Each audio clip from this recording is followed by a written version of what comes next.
खास गरी युवाको बिचमा कृषि उद्यमलाई कसरी जोड्ने भन्ने विषयलाई अलि हाइसम्म उठाएर त्यसलाई करिबन 31 करोड पैसा प्रदेश सरकारले छुट्याएर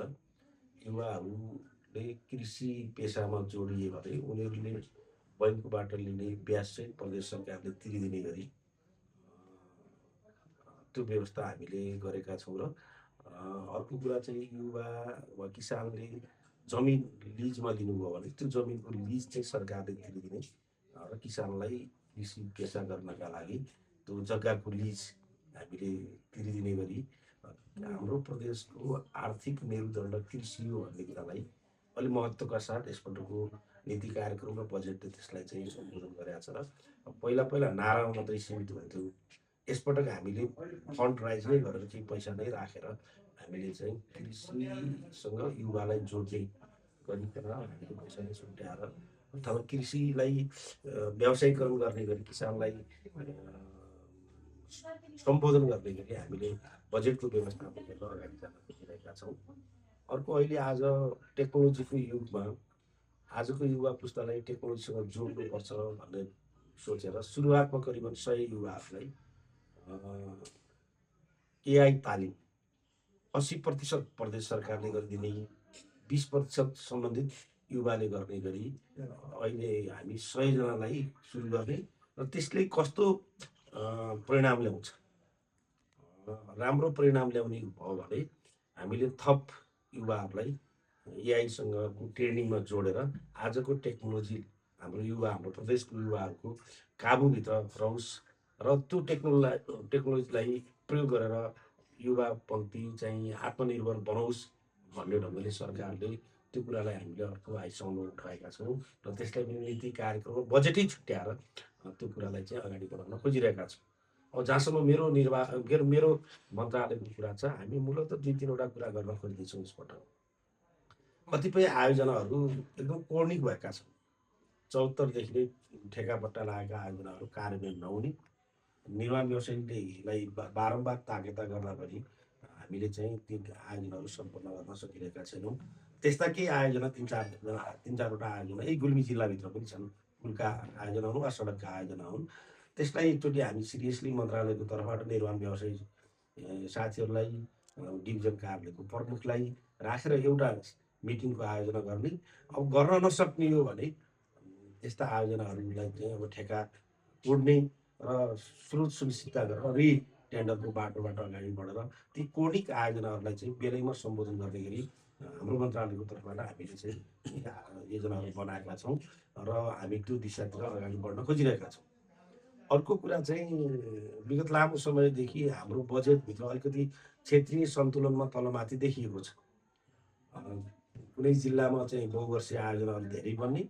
कुनै जिल्लामा चाहिँ बहुवर्षीय आयोजनै नरहने स्थिति वा कुनै निर्वाचन क्षेत्र शून्य भएका छन् र कुनै निर्वाचन क्षेत्रमा धेरै 2 वा 2भन्दा बढी चाहिँ आयोजना छन् भने यसपटक हामीले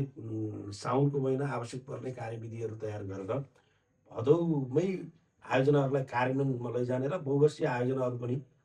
भदौमै निर्णय गरेर त्यो क्षेत्रीय सन्तुलनलाई कायम गरेर सबै निर्वाचन क्षेत्र र सबै जिल्लाहरूमा चाहिँ त्यो चाहिँ बजेटको क्षेत्रीय सन्तुलनलाई कायम गर्ने गरी मन्त्रालय अगाडि बढ्न खोजिरहेको कुरा पनि म साथीहरूलाई बिचमा राख्न चाहन्छु। तेस्रो कुरा चाहिँ हामी कस्तो भयो भने सङ्घीयता आइसकेपछि धेरै काम भएको छ। पुल पुलेसा, झोलुङ्गे पुल, बाटोघाटो जम्मै बनेको छ। तर त्यो कुराको हामीले मन्त्रालयको तर्फबाट, हाम्रा डिभिजन कार्यालयहरूको तर्फबाट त्यसलाई अलिक मार्केटिङ गर्न सकिरहेका छैन।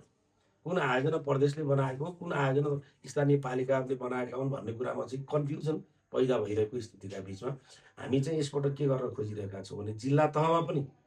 जिल्लाको डिभिजन कार्यालयले 74देखि आजसम्म बनेका कतिवटा पुलहरू बने, कहाँ बने, कति लागतमा बने, कति झोलुङ्गे पुल बने, कति लागतमा बने, कति किलोमिटर हामीले हाम्रो जिल्लाभित्र चाहिँ कालोपत्र गरेका छौँ र कति ग्र्याबल गरेका छौँ, त्यसको तथ्याङ्कसहित त्यसको भिजुअल आउने गरी, फोटोसहित आउने गरी एउटा हामीले डिभिजन कार्यालयको तर्फबाट एउटा चाहिँ पूर्वाधार डायरी जस्तो सबै 11-12वटा डिभिजन कार्यालय निकाल्ने र त्यसलाई सङ्कलन गरिसकेपछि मन्त्रालयको तर्फबाट ओभरअल यो 74 देखि अहिलेसम्म गरेका हाम्रो लुम्बिनी प्रदेश सरकारको भौतिक पूर्वाधार विकास मन्त्रालयबाट सम्पन्न भएका आयोजनाहरूको फोटो फिचरसहित प्रदेश पूर्वाधार डायरी निकालेर अलिकति यसलाई प्रदेशले गरेका कामहरू, प्रदेश पूर्वाधार मन्त्रालयले गरेका कामहरू, प्रदेशका डिभिजन कार्यालयले गरेका कामहरूलाई अलिकति मार्केटिङ गरेर जाउँ र जनताका बिचमा प्रदेशको औचित्यता र आवश्यकता छ भन्ने कुरालाई जब हामी मार्केटिङ गर्न सक्दैनौँ तब हामी त्यसलाई स्थापित गर्न सक्दैनौँ भन्ने मान्यताका आधारमा हामी यो कामलाई पनि अगाडि बढाइरहेका छौँ। र चौथो काम हामीले के अब छलफल चलाइरहेका छौँ भने हामी अब साउनको पहिलो हप्ता नै हामी समीक्षा बैठक राख्छौँ र अलिकति अलिक भिन्न कसरी हुने त? सङ्घीय सरकारभन्दा भिन्न, प्रदेश सरकारसँग भन्दा भिन्न कसरी हुन्छौँ त?